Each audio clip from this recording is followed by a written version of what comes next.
يا مساء الورد، يا مساء الهنا والسعادة. عاملين ايه يا حبايب قلبي؟ صبوحة، يا رب تكونوا بخير وبصحة دايما. راجعه لكم بفيديو جديد وروتين جديد، اتمنى ان شاء الله يعجبكم. عاملين ايه؟ طمنونا عليكم، اخباركم؟ انا هنا بسلم عليكم. تعالوا بقى قبل ما نبدأ الفيديو مع بعض كده نصلي على سيدنا محمد. اللهم صل وسلم وبارك على سيدنا محمد وعلى آله وصحبه وسلم أجمعين. بجد وحشتوني جدا جدا من الفيديو اللي فات. ربنا يديمكم في حياتي نعمة يا رب، اللهم امين. هنعمل ايه النهارده بقى يا صبوحة؟ قلت لكم في الفيديو اللي فات لما روقت اوضة المكتب ان انا هكمل معاكم الاوضة اللي فيها السراير، او الاوضة بتاعة الاطفال، اوضة النوم بتاعة الاطفال. فهنعملها النهارده مع بعض ان شاء الله، يجعل كده الروتين خفيف عليكم. هغير الملايات، عندي بقى شوية غسيل ما اقولكوش. فقلت بقى بما ان احنا عندنا غسيل النهارده ويوم الغسيل، اغير الملايات عشان ان شاء الله كده نجمع حبة غسيل حلوين. الغسيل اللي ورانا ما بيخلص، هو شغل البيت اصلا كده كده ما بيخلص. فقلت بقى اشيل الملايات واحط ملايات نظيفة، ونكنس كده الارض ونشيل السجادة ننفضها ونمسح مسحة حلوة، ونرتب كده الأوضة ونروقها وننظمها ونخليها زي الفل. يا رب اللهم لك الحمد والشكر، ديمها نعمة في حياتنا يا رب، نعمة الستر وراحة البال يا رب، اللهم امين. هنا بقى اشيل البطاطين، بطانية رزعة تقيلة والله. البطاطين عامة تقيلة جدا هنا عند ماما. يعني انا من طبعي ما بحبش البطاطين التقيلة قوي، بحس ان انا مش قادرة اتنفس اصلا وانا نايمة وعايزة اتقلب، بحس ان انا ايه، يعني بتقلب وفوقية جبل. والله ما بحبش البطاطين التقيلة قوي.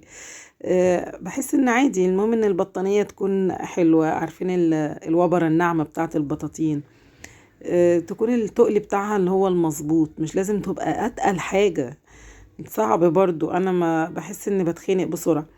وكمان في الترويق وكده تقال قوي قوي، يعني عشان انفضهم، عشان ارتبهم، عشان اطلعهم البلكونة واشمسهم. سواء البطانية اللي على السرير ده، او السرير البطانية اللي في اوضة النوم جوه، او البطانية التانية اللي على السرير التاني، كلهم تقال قوي. عشان اشمسهم برضو، او ان انا اطبقهم او اشيلهم او انفض او كده، اللي بحس ان انا بعمل مجهود، ايديا بتوجعني فعلا، صعبين قوي. مفيش احسن من ان البطانية تكون حلوة وبتدفي وتكون التقل بتاعها مظبوط يعني. فالمهم هنا شلت البطانية وجبت بقى الملاية اللي هفرشها، نفضت السرير وقلت بقى نفرش مع بعض بقى ايه الملاية القمر دي. عاملة الملاية تحسها عاملة زي الفستان. والله الديل بتاعها او الجنب بتاعها عامل زي الفستان، مش عارفة، كأن السرير ده عروسة وده الفستان بتاعها. والله معلش بقى يا جماعة.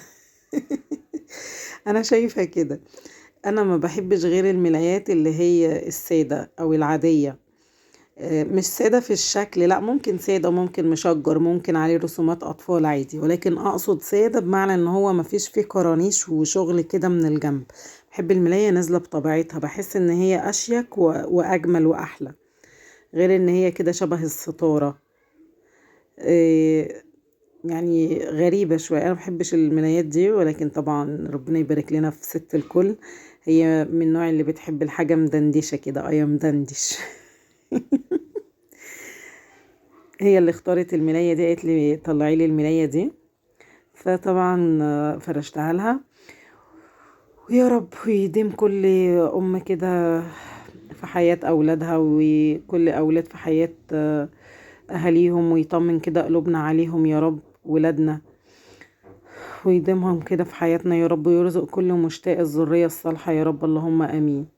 اهم حاجة بجد ربنا يرزق كل مشتاق يا رب، ولا يحرم اي، يعني مش ام واب، لا، اي راجل وست نفسهم يكونوا ام واب، ربنا يا رب يديهم ويرزقهم الذرية الصالحة يا رب، اللهم امين. انا عايزه اقول لكم إيه انا جيت احط كيس المخده ده، عايزه اقول لكم ضيق بطريقه فظيعه. لو لاحظتوا انا مسكت كيس المخده وبعدين الجزء ده اتقطع، وجبت لما خلص انا قعدت حوالي 10 دقايق وزياده في كيس المخده ده عشان البسه. والله العظيم ضيق جدا جدا فوق ما تتخيلوا، خنقني وكنت هعيط من كتر ما هو ضيق. قعدت 10 دقايق وزياده، فانا مسكت كيس المخدة عشان البسه، وبعدين قطعت الجزء ده كله وجبته لما خلاص خلص، لان انتوا كنتوا هتزعلوا مني جدا ان انا قاعده بقالي 10 دقايق تصوير في كيس المخده.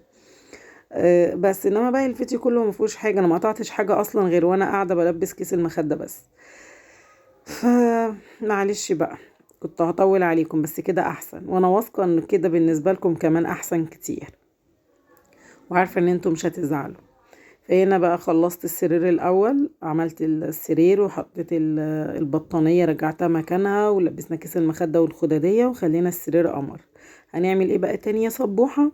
هنيجي على السرير التاني ده، لمي بقى شويه الكركبه دي. احنا شفنا في اول الفيديو كان في كراسي وفي شويه كركبه، لميتها وبعدين عملت السرير. هنا برضو في شويه كركبه هنشيلها وهنعمل السرير ده كمان. والبطانيه دي عايزه اقول لكم برضو داهيه سودا داهيه سودا تقيله جدا، بس الحمد لله يعني. يا رب. هنعمل هنا كمان السرير ده، دي الملاية اللي المفروض هنفرشها دلوقتي مع بعض، والملاية اللي احنا هنشيلها دي. عايزة اقول لكم الملاية دي برضو اللي هي السودا دي اللي انا هشيلها، يعني بتشيل الكركبة، يعني كركبة اللي بتشيلها، لا بتشيل وبتتحمل الوساخ، ده اللي انا اقصده. بتتحمل الوساخة، بتتحمل التراب، بتتحمل البهدلة بتاعة العيال. والله بجد غامقة.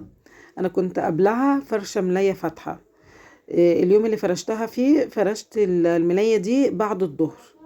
تاني يوم بعد الظهر هي يوم واحد بس، ولقيت شكلها اتغير ومطرح ايد بنتي باين، لا شكلها ما عجبنيش. على نهاية اليوم سبتها تكمل وسخة اليوم، وبعد كده شلتها خالص. قلت لا مش هينفع ابدا ان هي تتحمل اكتر من يوم ونص، والله العظيم. يعني قبل اليوم التاني ما يخلص كنت غيرت الملاية من جديد وحطيت الصودا دي. لقيت الصودا دي قعدت معايا كذا يوم مش باين ابدا فيها الوساخة، ما بيبانش فيها وساخة ابدا ولا بقع ولا اي حاجة، بتتحمل البهدلة بجد. فشلتها وقلت بقى احط معاكم الجديدة دي، ما هو مش عشان بتتحمل البهدلة هنسيبها اكتر من كده يعني. لازم ان احنا نشيلها ونحط برضو ملاية جديدة عشان الطاقة الإيجابية وعلشان التغيير وعلشان النفس. لازم برضو ان احنا نغير الملاية أول بأول يعني. يا رب. سبحان الله وبحمده، سبحان الله العظيم. والملاية دي برضو شكلها يبقى كويس برضو في الفرش. ليه؟ لأن هي مشجرة، هي فيها جزء فاتح بس فيها جزء مشجر كتير، فأنا حاسة ان هي هتتحمل، بس مش زي السودا اللي شلتها. والسادة ممنوع خالص ان هي تتحمل في وجود اولاد. السادة دي بتبقع بسرعة وبيبان فيها الوساخة بسرعة فعلا، انا جربت. ولكن ممكن دي تتحمل نص نص عشان مشجرة، انما الالوان الغامقة قوي بتتحمل جدا جدا. هنا بنحاول نظبط المراية على السرير. الملاية يا جماعة لما نيجي نفرشها على السرير كل ما بنشدها كويس وكل ما بننظمها ونرتبها كويس على السرير كل ما بتدينا شكل جمالي احسن. ده بجد، مش ان احنا نفرشها كده وخلاص، لا. بعد ما نفرشها نحاول ان احنا نسويها بايدينا ونفرشها صح، نشدها شدة حلوة كده على السرير، بيبان جمالها وشكلها على السرير بجد. تمام. ما ينفعش ان احنا نفرش وخلاص، لا، حاولوا تظبطوها كده، تقعدوا تشدوها في ايديكوا كده، تجيبوها كده، المهم ان انتوا في الاخر تظبطوها. وده اللي انا عملته. بحب انا افرش السراير جدا، وبرضو في الستارة بحب ليها برضو ان انا اظبطها، ولو مكرمشة كويها عشان الستارة برضو تدينا شكل حلو. يعني في تكات كده معينة لست البيت وهي بتروق لما بيكون بتعملها كده وهي فاهمة ايه اللمسات اللي فيها اللي المفروض تتعمل. فعلا الشكل الجمالي في الاخر بيبقى حلو عشان فاهمة، غير ما بنفرش كده الحاجة وخلاص. يا رب. هنا فرشنا بقى الملاية، وكنت مجهزة بقى معايا قلت عشان برضو كيس المخدة ما ياخدش مننا وقت او ان انا اقطع. انا جهزت معايا كنت فرشة بقى يعني ملبسة الكيس المخدة والخدادية لما قطعت التصوير عشان اجي اعمل السرير ده. يعني بعد ما عملت السرير الاولاني طبعا قطعت التصوير وبدأت التصوير جديد عشان اجي اوريكم السرير التاني. في الوقت ده انا كنت قلت بالمرة ان انا اعمل كيس المخدة والخدادية عشان ما اخدش وقت قدام الكاميرا. تمام كده انا فرشت السرير التاني وحطينا المخدة والخدادية ورجعنا كمان البطانية ورتبناها. هنعمل ايه بقى؟ انا هنا بصوا بوريكم المية كالعادة، المية بتاعتي ام رغاوي الحلوة بتاعت المسيح، قلت اما اوريها لكم. انا راكنه هنا الجردل بالشرشوبة عشان نبتدي نمسح، بس طبعا قبل ما نمسح هنشيل السجادة لان السجادة عليها تراب ووساخة، وقلت بدل ما اكنس كده السجادة من على الوش وخلاص وتبقى الأوضة اترتبت، قلت لا انا هشيل السجادة خالص وانفضها تنفيضة حلوة ونكنس الارض وبعدين نمسح بقى وبعدين نفرش على نظافة، كده احسن. حتى بيبقى الطاقة الايجابية اجمل، نحس ان المكان اتكنس واتمسح وتنفض وغيرنا الملايات، ده بيفرق بقى، بيخلي الأوضة شكلها حلو.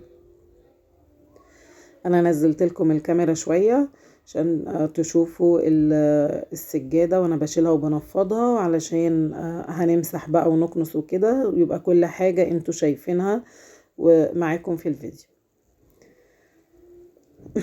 يا رب يكون الفيديو اللي فات عند ماما عجبكم، والفيديو بتاع النهاردة اتمنى يا رب ان هو يعجبكم وتتحملوني بس الفترة دي، ده اللي انا عايزاه والله منكم بجد، ان انتوا تتحملوني الفترة دي يعني لحد ما ارجع البيت واصور لكم من البيت تاني، لان انا عارفة ان كتير منكم بيكتب في الكومنتات لا احنا عايزين ترجعي بيتك وتنوريه وتصوري لنا زي ما تعودنا في شقتك، ترتبي وتنظفي بيتك وكده. فعارفة ان انتوا متحملين الفترة اللي فاتت، واتمنى ان انتوا تتحملوني بزيادة بقى، تتحملوني شوية كمان. انا ما اعرفش هروح امتى، ممكن يكون بكرة، ممكن يكون الاسبوع ده، ممكن يكون الاسبوع اللي جاي، انا فعلا ما اعرفش هروح بيتي امتى. لحد ما الاقي ماما زي الفل هقول لها شكرا ومش هستنى ان انا كمان اقول شكرا، انا هفضل مع ماما لحد ما هي اللي تقول لي استوب لحد هنا وشكرا ويلا بقى كفاية عليكي كده. تمام، يعني لحد ما ماما نفسها هي اللي تحس ان هي بقت احسن وان هي كل حاجة تقدر تعملها لوحدها، وتقولي خلاص كده يا صباحة كفاية عليكي روحي بقى بيتك وكده. تمام، لان لحد دلوقتي انا مش هينفع اسيبها لحد ما هي تخف تماما وتقوم بالسلام، فانتوا هتضطروا ان انتوا تتحملوني.